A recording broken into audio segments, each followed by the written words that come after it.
Vous écoutez Radio Légumes et compagnie, le balado consacré à la culture et l'entretien des plantes comestibles.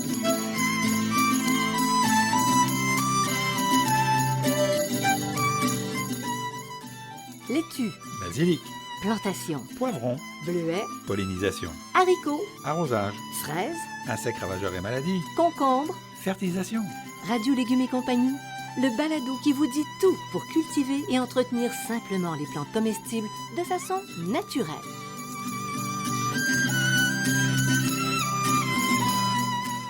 Cette émission vous est proposée par Actisol, producteur d'engrais naturels recommandé par les professionnels. Actisol, entreprise agricole québécoise depuis 3 générations, produit l'engrais Merpoule depuis près de 25 ans. Soucieuse de la qualité de l'environnement, Actisol recycle et valorise chaque année des milliers de tonnes de fumier de poules pondeuses. Cette production locale et peu énergivore permet la fabrication de produits naturels faciles à utiliser pour les jardiniers. Profitez de la simplicité d'application des produits Actisol et demandez-les dans votre jardinerie. Salut tout le monde, bienvenue à Radio Légumes et compagnie. Bonjour Bertrand Dumont. Bonjour Janine Ross. Bon, horticulteur de mon cœur. Oui, Bertrand, animatrice de mon cœur. c'est mieux de dire ça. Oui, c'est mieux. Bon, écoute, j'ai rêvé. J'ai vu un être humain qui nourrit le sol pour le remercier de la nourriture qu'il lui prodigue. J'ai vu un tracteur avec un être humain qui le conduit, qui fertilise la terre en engrais purs et naturels. De quoi on parle aujourd'hui, Bertrand? Ben, de fertilisation, mais j'aurais préféré que tu vois un homme qui met de l'engrais avec sa main sur le sol. Ça aurait été tellement plus bucolique. Mais que veux-tu? C'est vrai. On Les peut temps pas tout modernes. avoir, c'est ça. Les temps modernes. Donc, on parle de fertilisation. Alors, tout de suite, les gens vont se dire, c'est compliqué. Et moi, je vais vous dire, ben, en fait, ça ne l'est pas. Pas vu comme tu le vois. Ben non. Et pas vu comment tu vas le partager. Ben oui, Ouais. c'est ça. Alors, pourquoi fertiliser alors qu'on se dit, tu sais, la terre, elle donne, elle recycle. Oui. Bon, Parce que alors, dans la nature, ben, la fertilisation, elle est naturelle. Tout simplement, si on prend une forêt ou même un champ, à la fin de l'été, les plantes vont mourir. Elles vont donc se décomposer sur le sol, puis elles vont fournir la matière organique puis les minéraux nécessaires pour la plante. Quand on arrive au potager, dans une production de légumes, ben, c'est un procédé qui est non naturel. Okay? Donc, ça c'est pas naturel du tout. Donc, on doit compenser les prélèvements qu'on fait.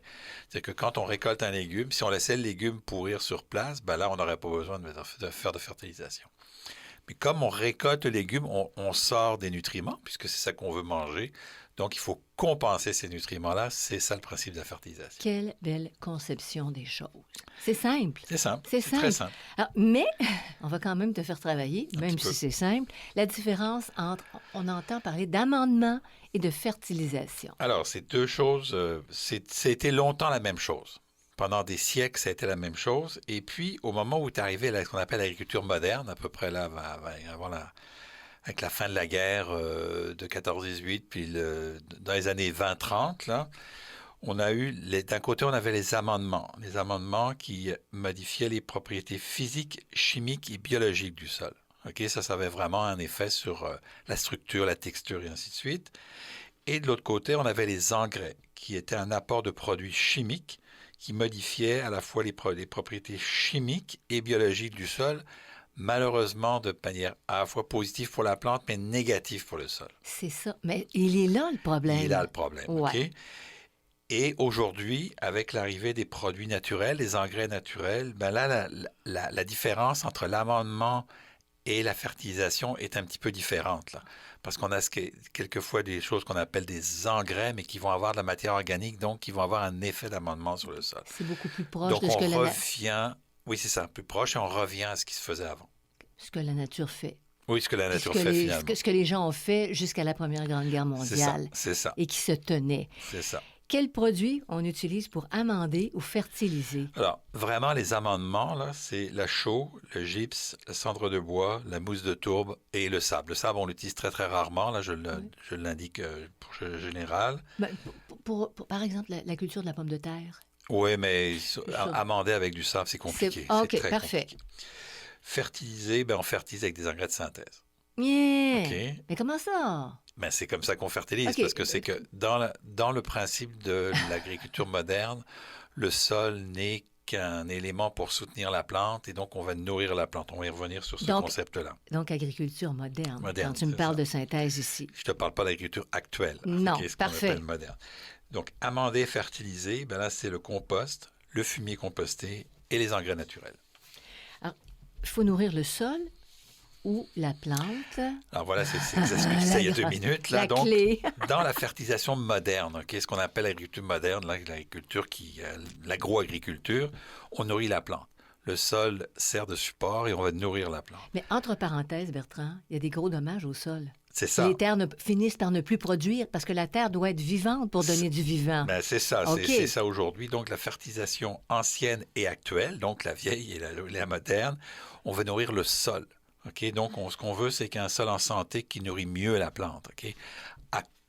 À court terme, on va avoir plus de rendement avec la fertilisation moderne, mais à long terme, on va avoir plus de rendement avec une fertilisation, un amendement du sol et des plantes. Donc, c'est sur le court terme, de long terme, on commence à changer la fertilisation parce qu'avant, on avait beaucoup de court terme où on reproduisait beaucoup rapidement. Oui. Mais là, on commence à penser à long terme Oui. parce que le problème qu'on avait avec la fertilisation dite moderne, ben, c'est qu'on abîmait le sol puis que les sols commencent à s'abîmer. Mais comme tu dis, puis à la décharge de ces époques où on a commencé à faire un virage qui n'était pas naturel, il fallait nourrir des populations qui n'avaient plus de maison. C'est après les 2 grands conflits mondiaux, c'est ça. Je ne dis pas que c'est pas ça qu'il fallait faire, mais aujourd'hui, on a une approche qui est différente. Oui. Okay? Je ne remets pas en cause là-dessus. Là. Puis regarde pour la Terre, qu'est-ce que j'ai dessiné. Oui, je remercie. Oui, à la radio, c'est très bien les dessins. C'est un bonhomme sourire. Un bonhomme sourire. Alors, quand on amende et quand on fertile? On fertilise. On peut fertiliser avant la plantation et après la plantation. OK? Et la fertilisation, elle est particulièrement importante dans la culture en pot. On va y revenir tout à l'heure, là, mais c'est très, très important la fertilisation dans la culture en pot. Et idéalement, on utilise des produits certifiés biologiques, là. Donc, des produits naturels certifiés biologiques, c'est les meilleurs produits qu'on peut avoir. Tout le temps. Oui. Surtout chez nous, quand on a un total contrôle. Absolument. Oui. Alors, toutes les plantes ont besoin, pas nécessairement de même amendement et de même fertilisation. Non, il y a des plantes, on a 3 grands groupes. On a les plantes gourmandes, les plantes moyennement gourmandes, puis les plantes peu gourmandes. Donc, on parle de gourmandise végétale. Oui, on parle de gourmandise, donc des plantes qui vont demander beaucoup d'amendement fertilisation, là, puisqu'on sait maintenant que c'est un peu mélangé. Donc, on parle dans les plantes gourmandes, l'aubergine, le basilic vert, le brocoli, les céleris, les cerises de terre, les choux, les concombres, les courgettes, les épinards, le maïs, melon pastèque, poivron, piment, tomate. Tout ça, c'est des plantes qui vont demander beaucoup de fertilisation, qui sont gourmandes. Elles veulent manger. Okay? Tu vas nous expliquer ça tantôt. Oui. Comment on les nourrit. Oui, les plantes moyennement gourmandes, bêta-carpe, betterave, chicorée, chou de Bruxelles, chou-fleur, chou frisé, chou-rave, laitue mesclun et poireaux. Okay? Puis les plantes qui sont peu gourmandes, ail, échalote, carottes, ciboulette, fèves et gourganes, haricots, à peu près tous les haricots, navets, rutabaga, panais, les petits pois, les mange-tout, les radis et les radis noirs. Pourquoi on fait cette différence-là? C'est que si vous donnez beaucoup de nourriture à un haricot, par exemple, ben vous allez avoir beaucoup de feuillage, mais très peu de haricots. Et c'est pas le but. Et si vous donnez pas d'engrais à, mettons, du poivron, vous allez avoir pas beaucoup de feuillage et pas beaucoup de poivrons. Parce que la plante, elle aime manger. Bon Donc, exemple. il y a des gourmands, des moyennement gourmands, puis des peu gourmands. Puis dans la fertilisation, il faut en tenir compte. Bertrand, là, je ne parle pas de PKP. On parle maintenant de NPK. Oui, ne parlons NPK. pas. NPK. Alors, qu'est-ce que c'est? Qu'est-ce que le NPK? C'est les 3 grands éléments. Le N, c'est pour l'azote. Il faut savoir globalement que ça développe les feuilles et les tiges. Donc, plus on va avoir d'azote dans un engrais, plus on va avoir plus on va avoir de feuilles et de tiges. Okay? Le P, c'est pour le phosphore. Ça, c'est la formation et le mûrissement des fruits et dans une moindre mesure les racines. Et K, c'est le potassium, c'est qui permet d'emmagasiner des réserves énergétiques dans les racines et c'est aussi bon pour les fruits. Donc, ce NPK, là, il est important, mais on va, dans 15 secondes, vous donner un petit peu plus d'informations sur d'autres éléments.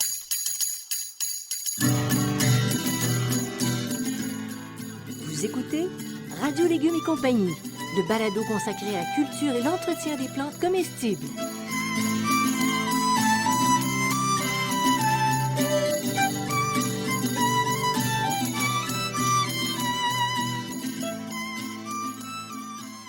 L'engrais Merpoule d'Actisol est facile à utiliser.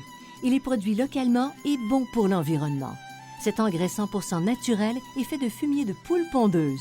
La chaleur produite par celle-ci est récupérée grâce à un ingénieux système qui permet de recycler et de sécher le précieux fumier. L'engrais Merpoule 100% organique est un produit approuvé conforme pour l'agriculture biologique. Pour votre potager, exigez l'engrais Merpoule d'Actisol, une entreprise locale qui accompagne les jardiniers amateurs d'ici dans leur quête d'un environnement plus beau et surtout plus sain.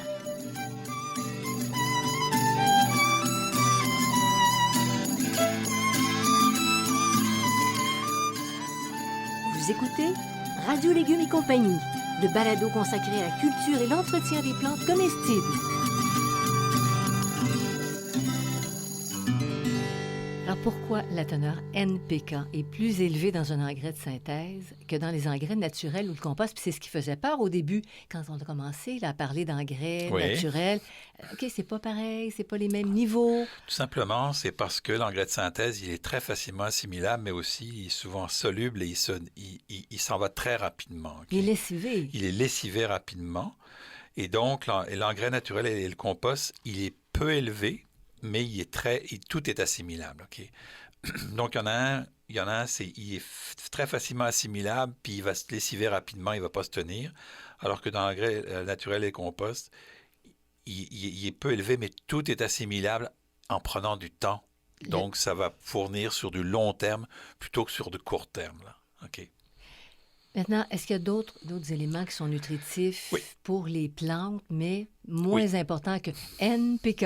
Oui, c'est ce qu'on appelle les fameux oligo-éléments. Okay, les micro-éléments, il y a toutes sortes de noms qu'on leur donne. Donc, le calcium, le magnésium, le fer, le soufre, le cuivre, il y en a plein, là. OK. Puis c'est très bon pour nous. C'est très bon pour nous, parce qu'on en a besoin, nous aussi. Donc, ils sont en petite quantité, c'est pour ça qu'on les appelle oligo, petites, mais importants, parce qu'ils permettent l'assimilation des éléments principaux. C'est-à-dire que si on a, par exemple, une carence en calcium, ben, ça peut empêcher d'autres éléments du NPK d'être absorbés. Donc, ça prend de tout, ça prend de la diversité, hein, c'est comme dans tout. Donc, ils sont présents dans les engrais naturels, à peu près à tous les coups, mais rarement dans les engrais de synthèse.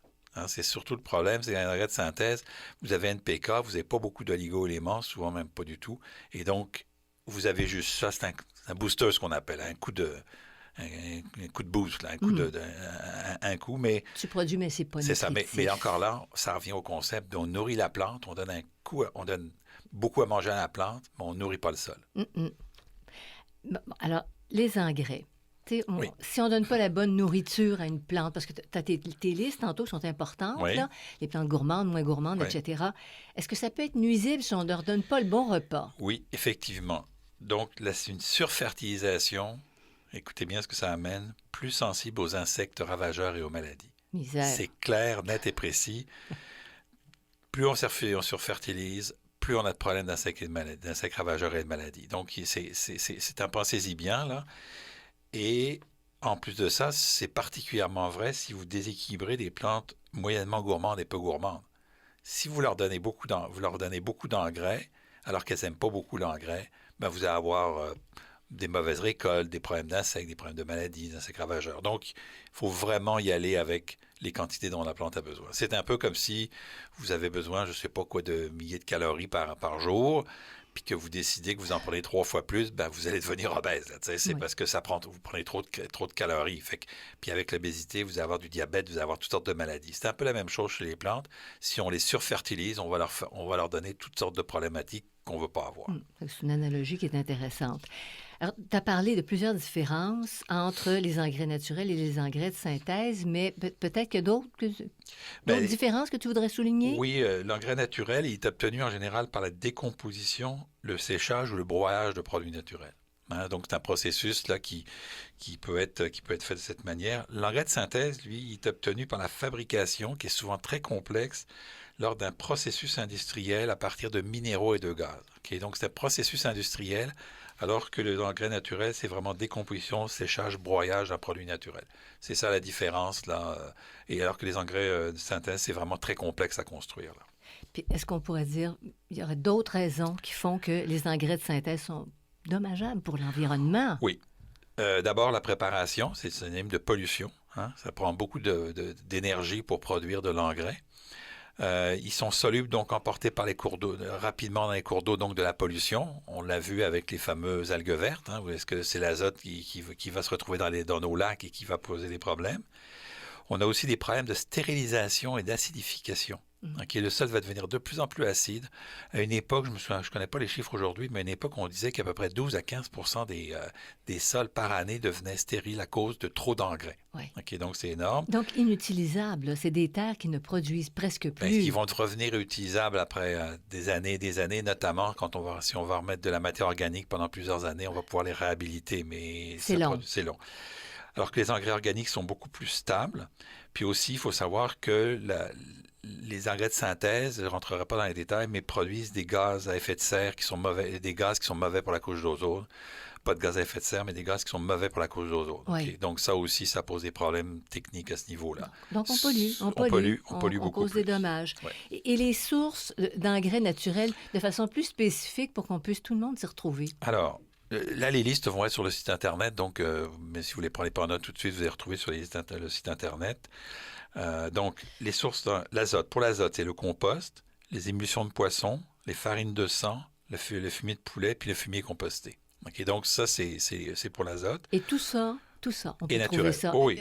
Dans n'importe quelle jardinerie. Les émulsions de poisson, c'est les restes de poissonnerie, là, de poissonnerie industrielle, les os, tout ça. On fait les émulsions de poisson. La farine de sang, ça sort des abattoirs. Les abattoirs, merci, je ne trouve pas mon mot. Pour le phosphore, la cendre de bois, ça, on peut la faire soi-même. Le compost aussi. La farine de crevettes, c'est aussi les résidus de crevettes, de crabes ou de poissons. Et la poudre de phosphate minéral. Okay, donc, c'est un produit naturel. Et pour le potassium, les algues liquides. Il faut savoir que les algues liquides, il y a différentes manières de récolter. Il y a des compagnies comme Acadie, par exemple, qui vont les couper et non pas les arracher, donc qui vont protéger la ressource. Le basalte, qui est une roche, la cendre de bois, le compost, la farine d'algue et le sulpomac. Le sulpomac, c'est un produit qui est vendu, là, qui est plus ou moins vendu. Là, je le mets pour référence, mais c'est un produit qui est un peu compliqué à utiliser. Vous remarquerez quelque chose. Azote, phosphore, potassium. J'ai cité 3 fois le même produit. Compost. C'est ça. Donc, c'est assez simple. C'est assez simple, oui. C'est-à-dire que ta source, elle est dans le compost. Elle est dans le compost. Compost, c'est vraiment la panacée universelle. Oui. Presque la panacée universelle. Alors, combien de sortes d'engrais différents? Hey, tu ouvrais autrefois, il n'y a même pas si longtemps, les cabanons, puis tu avais des engrais pour ci, puis un engrais pour le pied, puis pour le nez, puis pour la plante jaune, puis picoter. Alors, aujourd'hui, tu as besoin de 3 types d'engrais. Okay? Si tu veux te simplifier la vie, là, ça, c'est pour se complexifier la vie au maximum, OK? Parce que si tu veux te simplifier la vie avec un engrais, habituellement, tu t'en sors assez bien. Ton compost, par exemple. Ton compost plus un engrais naturel, parce que tu vas en avoir besoin. Donc, pour les légumes feuilles puis les légumes tiges, tu choisis un engrais qui est avec un N plus élevé, azote plus élevé. Pour les légumes fruits et les légumes fleurs, le P plus élevé. Puis les légumes racines puis les légumes bulbes, le K plus élevé. OK? Mais si tu trouves un engrais où tout ça est à peu près équilibré, c'est correct. Je vous dirais que si vous en avez un à prendre, moi, je prends toujours celui avec le P plus élevé au milieu. Pourquoi? Oui. Parce que c'est mes légumes fleurs et mes légumes fruits. Donc, c'est ce que tu préfères. C'est ce que tu préfères. Puis en plus de ça, si on revient à notre liste, c'est que les légumes fruits, ce sont nos légumes gourmands. OK? Donc, à ce moment-là, on se retrouve avec ça. Bon. Alors, ce que tu dis, là, ici, c'est qu'on peut acheter ce produit-là, puis on est... 3 types d'engrais. 3 types d'engrais. Un type d'engrais avec le P au milieu, puis tu en as en masse. T'es correct. Puis si tu achètes du compost, puis tout ce que tu as dit tantôt, c'est parfait. Tous les engrais naturels. Absolument. Vous écoutez Radio Légumes et compagnie, le balado consacré à la culture et l'entretien des plantes comestibles.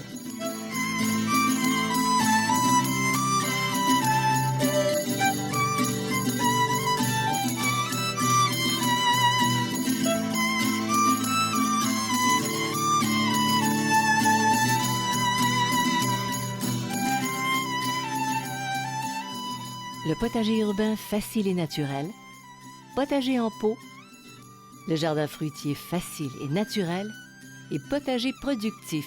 Retrouvez les livres de Bertrand Dumont en format papier en librairie et sous forme numérique sur le web.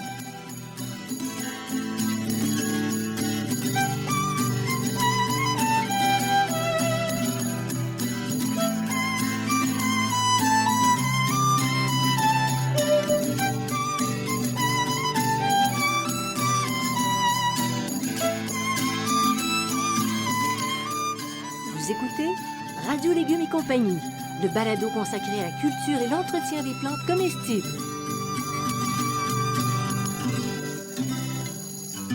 Bertrand, comment on fertilise un potager en pleine terre? Alors, en pleine terre, on apporte du compost, du fumier composté ou de l'engrais granulaire à la plantation.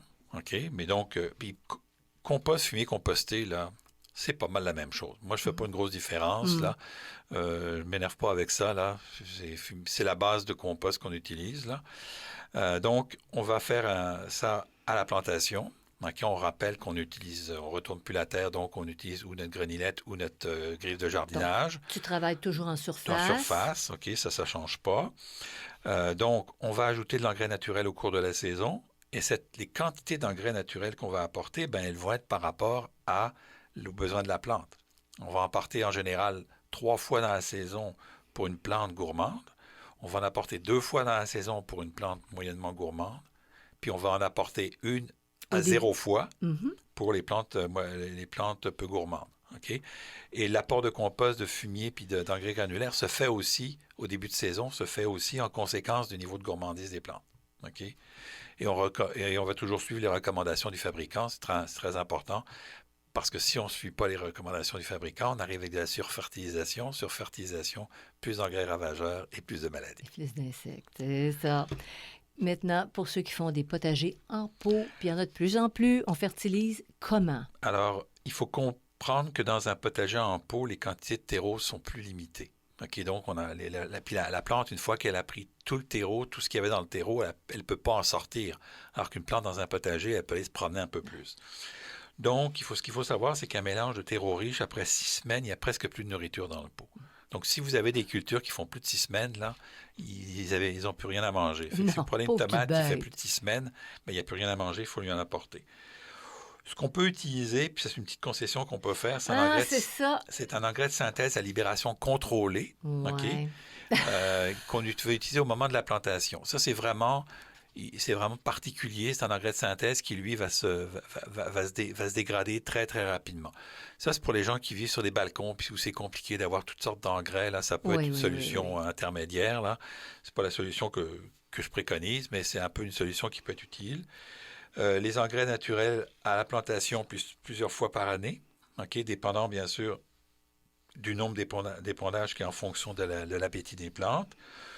Ce qu'on va avoir comme formulation qu'on va pouvoir faire, c'est qu'on a la pulvérisation foliaire, qui parfois sur un balcon est plus facile. Là. Tu fais ça sur les feuilles. Oui, sur les feuilles. Ça existe depuis longtemps. Oui. Puis c'est drôle parce qu'au début, la première fois que j'ai entendu parler de ça, je me disais que c'est une fumisterie, cette affaire-là. Non, ça marche. Tu es nourri par les feuilles. Émulsion de poisson, algues, thé de compost, puis le purin de plante. Ça, c'est les thés de compost puis le purin de plante, ne fait pas ça sur un balcon. Là. Donc, émulsion de poisson, les algues. En plus de ça, l'avantage que ça a, c'est que ça protège la plante contre les insectes.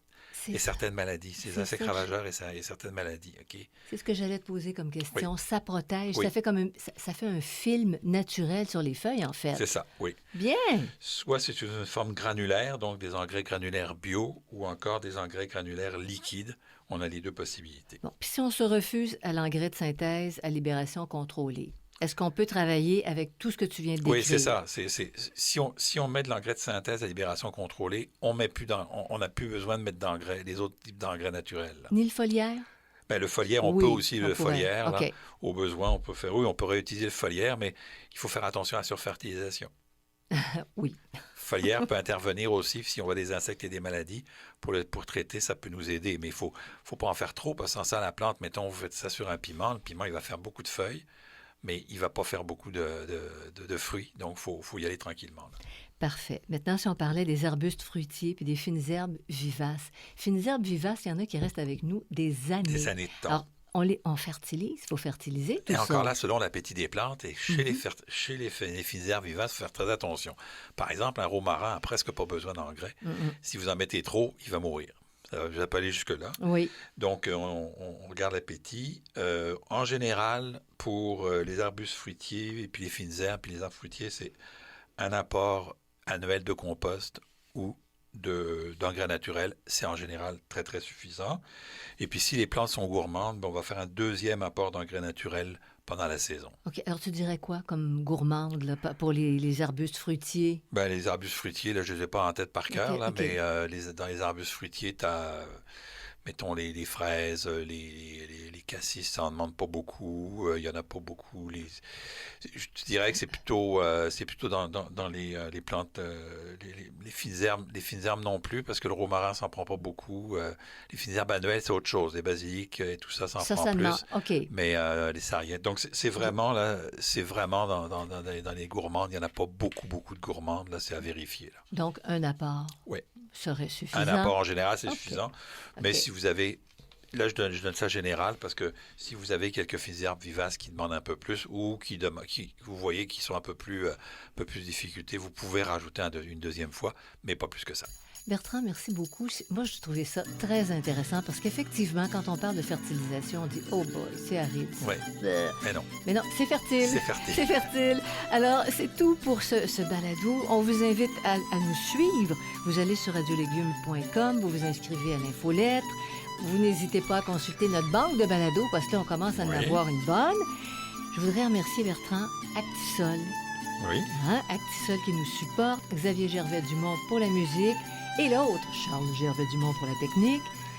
Au revoir tout le monde. Avant, je voudrais vous rappeler que c'est 7 jours sur 7, 24 heures sur 24, 365 jours par année. Le balado est pour les gens qui veulent avoir l'information. Je rappelle que sur le site Internet, radiolégumes.com, vous avez aussi... C'est pas la transcription de l'émission, mais un texte qui reprend toutes les informations de l'émission. Donc, vous l'avez aussi sous forme de texte et vous pouvez donc le lire si vous préférez le lire que l'écouter. Donc, si on est déprimé, en pleine nuit, on fait de l'insomnie, on écoute Radio Légumes et compagnie. Ça fait du bien. Merci Bertrand. Salut tout le monde. Portez-vous bien. Merci, à bientôt.